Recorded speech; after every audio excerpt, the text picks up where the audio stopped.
भारत मातेच्या मुकुटावर घाला घालू पाहणाऱ्या दुष्ट आणि धर्मांध अवलादीने काल 22 एप्रिल 2025 रोजी पहलगाम इथं काही भारत मातेच्या सुपुत्रांना ठार केलं. निशस्त्र होते ते, निष्पाप होते ते. या घटनेनं प्रत्येक भारतीयाचं मन हेलावून टाकलंय. यात सर्वात अतिशय मनाला दुःख देणारं दृश्य म्हणजे सोशल मीडियावर ट्रेंड होणारा हा एक फोटो. तर मित्रांनो, हा जो फोटो आपण पाहत आहात तो आहे नौदल अधिकारी विनय नरवाल यांची नवविवाहित पत्नी हिमांशी चाल. ही विनय नरवाल यांच्या पार्थिवाजवळ बसलेली आहे. तर याबद्दल आपण सविस्तर जाणून घेणार आहोत. त्याकरता व्हिडिओ शेवटपर्यंत पहा. नौदल अधिकारी असणारे विनय नरवाल हे मूळचे हरियाणाचे रहिवासी आहेत. 2 वर्षापूर्वी ते नौदलात भरती झाले. त्यांचं पोस्टिंग कोची इथं होतं. 16 एप्रिल रोजी त्यांचं हिमांशीसोबत लग्न झालं होतं.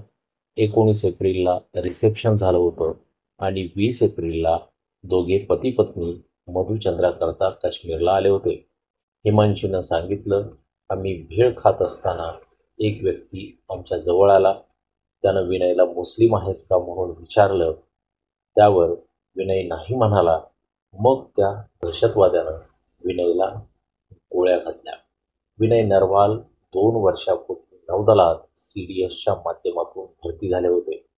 विनय नरवाल यांनी लग्नाकरता 40 दिवसाची सुट्टी घेतली होती. ते मधुचंद्राकरता युरोपमध्ये जाणार होते, परंतु विजा न मिळाल्यामुळे त्यांचा युरोपला जाण्याचा प्लॅन कॅन्सल झाला व ते काश्मीरला आले. नरवाल यांचे वडील हरियाणामध्ये सरकारी नोकरीत आहे, तर बहीण दिल्लीमध्ये UPSCची तयारी करते आहे. विनय नरवाल यांचं पार्थिव त्यांच्या घरी आणल्यानंतर सर्वांच्या डोळ्यात अश्रू तरळले. अवघ्या 7 दिवसात नवरा कायमचा गमावणाऱ्या त्यांच्या पत्नी हिमांशू यांच्या अश्रूचा बांध फुटला. हिमांशीचा आक्रोश काळी चिरणारा होता.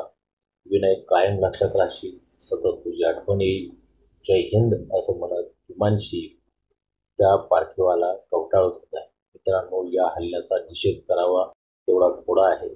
भारत सरकारने या आपल्या बांधवाच्या बलिदानाचा बदला घेणं अपेक्षित आहे. तर मित्रांनो, याबद्दल तुम्हाला काय वाटतं ते कमेंट करून जरूर सांगा.